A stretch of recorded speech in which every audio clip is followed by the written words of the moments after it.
अस्सलाम वालेकुम नाज़रीन, मैं हूँ आपका मेज़बान गयूर मेहदी। आज हमारे साथ एक ऐसी शख्सियत मौजूद थे जिन्होंने सिकर्दू में जदीद सर्जरी को मुमकिन बनाया और सेहत के शोबे में एक नई मिसाल कायम की है। आज हमारे साथ मौजूद है डॉक्टर सुमन आमिर, जो कि एक माहिर जनरल सर्जन और लेप्रोस्कोपिक सर्जन हैं। इन्होंने एमबीबीएस और एफसीपीएस जैसी पेशा वाराना तालीम हासिल की है। अस्सलाम वालेकुम डॉक्टर साहिबा, आपका बहुत-बहुत शुक्रिया आपने हमें वक़्त दिया। डॉक्टर साहिबा, सबसे पहले ये बताएँ कि आपने अपनी इब्तिदाई तालीम कहाँ से हासिल की और मेडिकल के शोबे में आने का ख़्याल कैसे है? वालेकुम सलाम। सबसे पहले तो थैंक यू सो मच कि आप लोगों ने मुझे इस काबिल समझा कि आप लोग मेरा इंटरव्यू ले रहे हैं, तो थैंक यू सो मच। आपके सवाल का मैं जवाब देना शुरू करती हूँ। मेरा नाम डॉक्टर सुमन आमिर है। मेरा ताल्लुक स्कर्दू से है। मेरी स्कूलिंग जो है ना वो स्कर्दू की ही है। मैंने एमबीबीएस किया हुआ है फातिमा जिन्ना मेडिकल यूनिवर्सिटी लाहौर से, और मैंने अपनी स्पेशलाइज़ेशन जो जनरल सर्जरी में जो की है एफसीपीएस, वो मैंने बेनज़ीर भुट्टो हॉस्पिटल रावलपिंडी से किया हुआ है। तो आपका जो दूसरा क्वेश्चन है कि मुझे ये ख़्याल कैसे आया? जब हम बड़े हो रहे थे तो मुझे नहीं याद कि यार हमें हमारे पास कोई और ऑप्शंस मौजूद थी। लाइक हमें यही पता था कि या तो डॉक्टर बनना है या इंजीनियर बनना है। तो शायद उस वक़्त इतना एक्सपोज़र भी नहीं था, और चूँकि मेरी स्टडीज़ में मेरे पेरेंट्स का बहुत बड़ा हाथ है। मेरे फ़ादर और मेरी मदर जो है ना, उन्होंने मुझ पे बहुत हार्ड वर्क किया हुआ है। तो शायद वो लोग भी यही चाहते थे कि मैं डॉक्टर बनूँ, और इतना एक्सपोज़र मेरे पास था भी नहीं, और मुझे तो शायद पता भी नहीं था कि डॉक्टर के अलावा और कोई चीज़ भी एक्ज़िस्ट करती है। और टू बी वेरी ऑनेस्ट, मुझे ये भी नहीं पता था कि अगर मैं डॉक्टर का एग्ज़ाम क्लियर नहीं करती तो मैंने क्या करना है। मेरे पास ऑप्शन ही नहीं थे, मैंने सिर्फ़ डॉक्टर ही बनना था। मेरे बचपन से ही ये पता था कि मैंने डॉक्टर बनना है, डॉक्टर बनना है। तो आपके घर में, आपके एनवायरनमेंट में जो बातें चल रही होती हैं, वो आपके अंदर आ जाती हैं। तो आजकल के बच्चों के तो मेरे ख़्याल से एक्सपोज़र ज़्यादा है, हमारे पास उस वक़्त एक्सपोज़र नहीं था। शायद इसीलिए मैं डॉक्टर बन गई, और मेरे अम्मी-अब्बू को बहुत शौक था, और उस वज़ह से मुझे भी शौक हो गया। डॉक्टर साहिबा, ये बता दें कि लेप्रोस्कोपिक सर्जरी क्या होती है? अच्छा, लेप्रोस्कोपिक सर्जरी जो है ना, वो इसकी शुरुआत I think 80s 100s 90s के अर्लीज़ में हुई होंगी। मुझे कन्फर्म याद नहीं है, तो मैं आपको डेट शायद मेंशन ना करूँ। जो लेप्रोस्कोपिक सर्जरी है ना, it is a type of surgery. ये एक सर्जरी की किस्म है जिसमें कैमरे के ज़रिए अमूमन जो आम जो अवाम है, या जो जिन लोगों को हेल्थ से वो नहीं है, वाबस्ता नहीं है, वो इसको लेज़र वाली सर्जरी बोलते हैं। जबकि इसमें लेज़र का इस्तेमाल नहीं होता है। ये एक काइंड ऑफ सर्जरी है जिसमें चीरा कम लगता है, मरीज़ को तकलीफ़ कम होती है, और मरीज़ ऑपरेट करके ज़्यादा जल्दी अपने रोज़मर्रा के जो ज़िंदगी है ना, उसमें जल्दी वापस आ जाता है। तो लेप्रोस्कोपिक का असल मकसद इंसान को, पेशेंट को कम से कम तकलीफ़ पहुँचाना, और दूसरा कैमरे के ज़रिए हम करते हैं ना, तो हमारा जो विज़न होता है, वो काफ़ी बड़ा होता है। सोचिए ना कि आपने 50 इंच का एक टीवी लगा दिया है, तो आपके पेट में जो कुछ चल रहा है, वो आपको उस पे नज़र आ जाता है। तो सर्जन के लिए भी ये बहुत अच्छा रहता है, और मरीज़ के लिए तो है ही मुफ़ीद। डॉक्टर साहिबा, आम सर्जरी और लेप्रोस्कोपिक सर्जरी में फ़र्क क्या होगा? अच्छा, इन दोनों में बहुत एस्पेक्ट्स हैं कि जिसमें हम बता सकें कि दोनों में क्या फ़र्क है। तो मैं आपको कुछ-कुछ बताती चलूँ कि जो लेप्रोस्कोपिक सर्जरी है, उसमें जो इंसिजन लगता है, जो चीरा लगता है, वो बहुत डिफरेंट है। जो हम ओपन सर्जरीज़ करते हैं, उसमें अमूमन जो चीरा है ना, वो बड़ा लगता है। लेप्रोस्कोपिक सर्जरी में हमने क्योंकि कैमरे के ज़रिए करना होता है, तो उसमें चीरा हमेशा छोटा लगता है। अब चीरा लगने के कम लगने के फ़ायदे क्या होते हैं? सबसे पहला फ़ायदा ये होता है कि इंसान को कम दर्द होता है। दूसरा फ़ायदा ये होता है कि इंसान को कम होने की वज़ह से वो ज़्यादा जल्दी चलने-फिरने लगता है, और अपनी मामूल की ज़िंदगी में वो ज़्यादा जल्दी आता है। तीसरा फ़ायदा ये होता है कि चीरा कम लगता है, तो इन्फेक्शन होने के चांसेस कम हैं। चौथा फ़ायदा हमारे डिपार्टमेंट को, या मरीज़ के ऊपर भी ये होता है कि आजकल डे केयर सर्जरीज़ होती हैं। डे केयर सर्जरी का मतलब होता है कि हमने 24 घंटे के अंदर-अंदर मरीज़ को दाखिल भी करना है, मरीज़ की सर्जरी भी करनी है, और उसी 24 घंटे के अंदर मरीज़ को डिस्चार्ज भी करना है। जब हम मरीज़ों को डिस्चार्ज कर रहे होते हैं, तो हम कुछ चीज़ें देखते हैं कि मरीज़ को दर्द तो नहीं है, मरीज़ को बुखार तो नहीं है, मरीज़ ने चलना-फिरना शुरू किया है कि नहीं किया है, मरीज़ खा-पी नहीं रहा है। तो ये सारी चीज़ें लेप्रोस्कोपिक सर्जरीज़ में जल्दी होती हैं, तो हम मरीज़ को जल्दी डिस्चार्ज कर सकते हैं। जल्दी डिस्चार्ज करने से हॉस्पिटल को भी फ़ायदा है, मरीज़ को भी फ़ायदा है। हॉस्पिटल को ये फ़ायदा होता है कि ओवरबर्डन नहीं होता। मतलब मरीज़ जो है ना, वो अननेसेसरी 2-3 दिन तक वार्ड में नहीं रहता। जब वो वार्ड में रह नहीं रहता, तो उसको जो हॉस्पिटल एक्वायर्ड, जो हॉस्पिटल से जो इन्फेक्शन होते हैं, वो कम होते हैं। दूसरा, इनका खर्चा कम हो जाता है। हमें चीरा लगा के अगर आपको पेन किलर्स 5 दिन के लिए देना पड़ता है, यहाँ 1 दिन, 2 दिन, दूसरा, एंटीबायोटिक्स की इतनी ख़ास कोई ज़रूरत नहीं पड़ती। चौथी बात ये है कि जितना मरीज़ हॉस्पिटल में कम रहता है, उसका खर्चा कम कम होता होता है। है। कुछ मरीज़ दूर-दराज़ इलाकों से आते हैं, तो उनको उनके उनके साथ जो अटेंडेंट होते हैं, उनको हॉस्टल में रहना पड़ता है या उनको किसी होटल में रहना पड़ता है, तो वो खर्चा कम हो जाता है। इस तरह सर्जन को भी बहुत फ़ायदा है। सर्जन को सर्जरी करते वक़्त बहुत आसानी हो जाती है। कैमरा होता है, कैमरे के लिए हम स्क्रीन लगा होता है, तो स्क्रीन पे ज़्यादा हमें अच्छी तरह से बेहतर चीज़ें नज़र आ रही होती हैं। तो ये इस तरह, और हॉस्पिटल पे लोड कम पड़ जाता है, जल्दी डिस्चार्ज हो जाता है। तो इस तरह जो लेप्रोस्कोपिक सर्जरी है ना, वो डॉक्टर को भी, हॉस्पिटल को भी, और सबसे ज़्यादा मरीज़ को फ़ायदा देता है। डॉक्टर साहिबा ये बता दें, अगर लेप्रोस्कोपिक सर्जरी के दौरान बिजली चली जाए या मशीन ख़राब हो जाए, तो इसका मुतबादिल रास्ता क्या होता है? अच्छा, देखिए ना, ये तो किसी भी सर्जरी के लिए है कि चाहे आप ओपन सर्जरी कर रहे हो, बड़ा चीरा लगा के कर रहे हो, या आप क्या कहते हो, लेप्रोस्कोपिक कर रहे हो, इवन या आप कोई दाँत ही निकाल रहे हो, या कोई छोटी-मोटी सर्जरी भी कर रहे हो, तो इसके लिए आपके पास बैकअप हमेशा मौजूद होता है। अब बैकअप जो है ना, उसके बहुत सारे तरीके हैं। जिस तरह हमारे हॉस्पिटल में जनरेटर है, गायनी वाली साइड पे सोलर लगा हुआ है। अगर ये भी ना हो तो यूपीएस होता है। तो आजकल जो हमारे जो आरएचटी स्कर्दू में जो लेप्रोस्कोप जो मशीन आई हुई है ना, उसके साथ ही एक यूपीएस लगा हुआ है कि अगर लाइट चली भी जाए और जनरेटर ना भी हो ना, तो वो 1-2 घंटा आराम से मेरे ख़्याल से निकाल देगा। हुँ। तो मुझे घंटों का नहीं पता है, लेकिन इसलिए मैंने मेरा ख़्याल बोला है, बाकी वो लगा हुआ है यूपीएस। तो वो उसमें मसला नहीं होता। कोई भी सर्जरी हो, आपको बैकअप तो रखना होता है ना। ख़ास तौर पे हमारे इलाके में, जहाँ कभी भी बर्फ़ पड़ सकती है, कभी भी बारिश हो सकती है, कभी भी लाइट जा सकती है। तो उस सिचुएशन में आपके पास जनरेटर है, पेट्रोल है। डॉक्टर साहिबा, सिकरदू में ऐसे कितने अस्पताल हैं जहाँ पे मुकम्मल जो है लेप्रोस्कोपी की सहूलियत मौजूद है? अ, हम थोड़ा लेट हो गए हैं स्कर्दू वाले ना, तो स्कर्दू में ये पहला हॉस्पिटल है, जहाँ ये लेप्रोस्कोपिक हॉस्पिटल काफ़ी लेट आया है। गिलगित-बल्तिस्तान में है, खपलू में है, चिलास में भी है, और क्या कहते हैं, ये गिलगित में वैसे भी है। तो यहाँ जो क्रेडिट जाता है, वो हमारे हाई अथॉरिटीज़ को तो जाता ही जाता है, लेकिन मैं आरएचके हॉस्पिटल के जो एमएस साहब हैं, डॉक्टर आसिफ, ये उनकी इंटरेस्ट से हुआ है, क्योंकि वो खुद भी एक सर्जन है। तो जैसे सर्जन, उनको पता है कि हम कहाँ किस फ़ील्ड में हम पीछे थे। तो जहाँ तक मैंने उनके साथ काम किया है, तो बाकी सब इन्वॉल्वमेंट है। मैं किसी का नाम अगर मैं भूल जाऊँ, तो डायरेक्टर साहब है, हेल्थ सेक्रेटरी साहब है, डीएचओ साहब है, सब इसमें रोल है।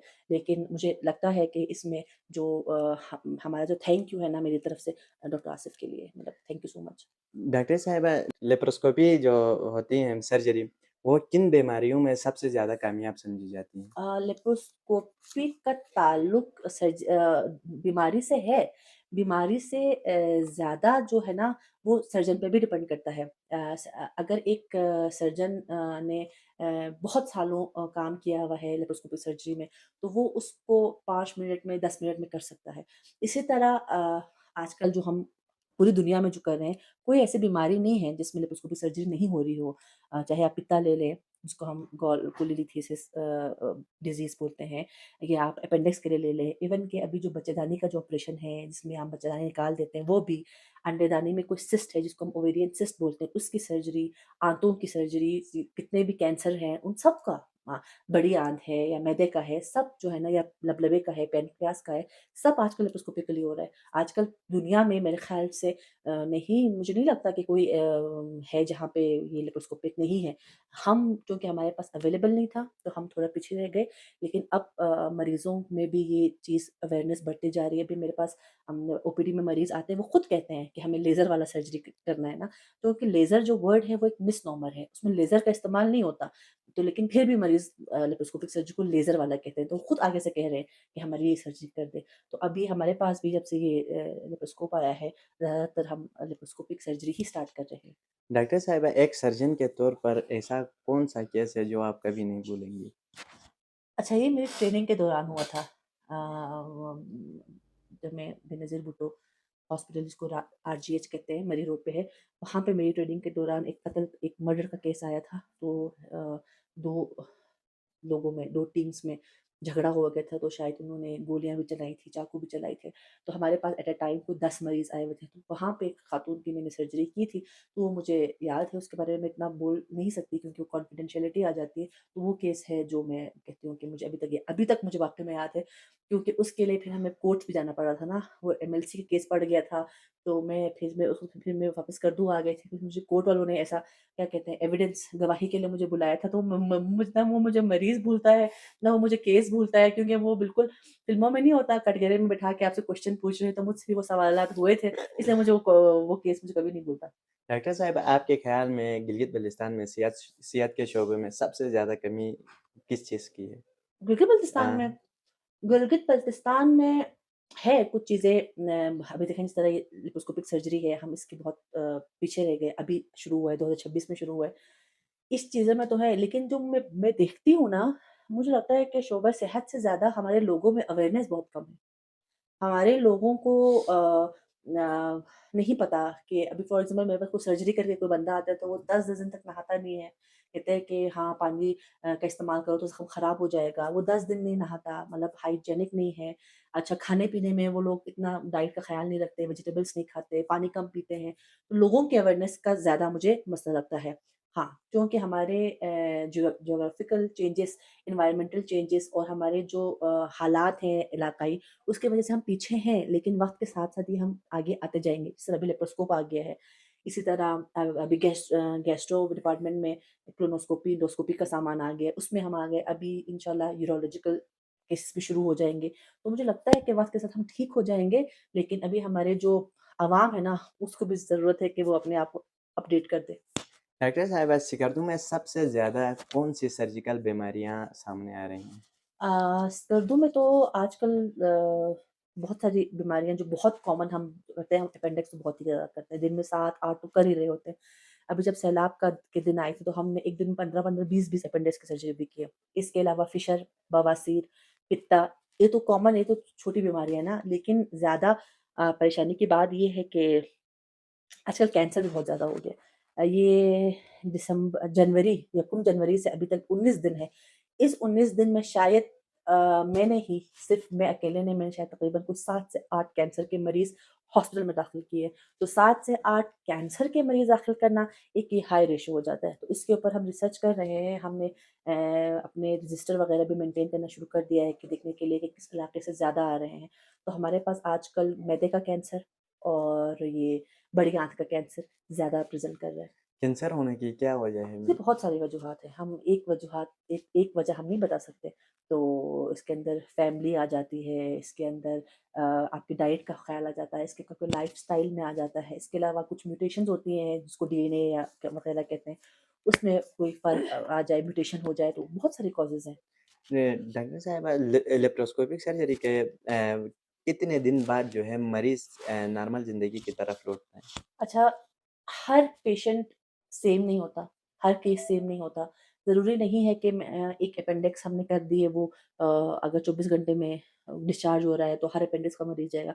हर मरीज़ अपने आप में एक एक डिफरेंट टॉपिक है। फिर लेकिन अगर हम ऐसा मेजॉरिटी देखें, ऐसा एवरेज देखें, तो लेप्रोस्कोपिक सर्जरी हम अमूमन उन केसेस में करते हैं, जिसमें अर्ली हमने पेशेंट को डिस्चार्ज करना होता है या अर्ली रिकवरी करनी होती है। तो डिपेंड करता है केस टू केस। अपेंडिक्स का पेशेंट है, सुबह ऑपरेट करें, शाम को घर भेज दें। पित्ते का ऑपरेट किया, सुबह ऑपरेट करें, शाम को घर भेज दें। और हर पित्ते में ज़रूरी नहीं है, हर अपेंडिक्स में ज़रूरी नहीं है, ये उन पे जो साफ-सुथरे होते हैं।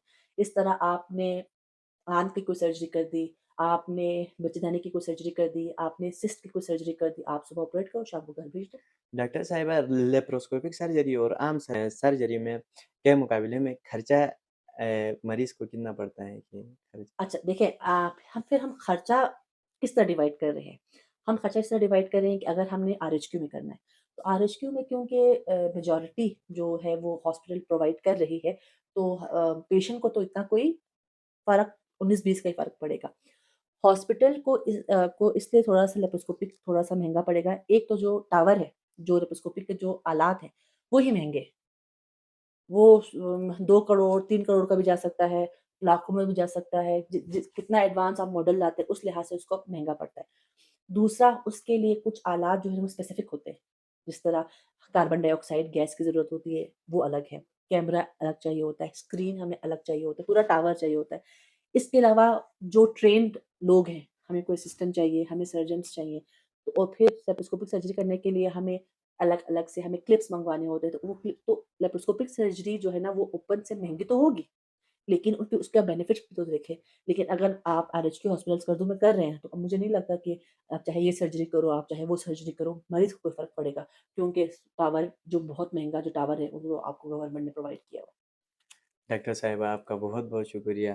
तो नाज़रीन आज के लिए इतना ही, मिलते हैं किसी और प्रोग्राम में, किसी और शख्सियत के साथ। तब तक के लिए मुझे दीजिए इजाज़त। अल्लाह हाफ़िज़।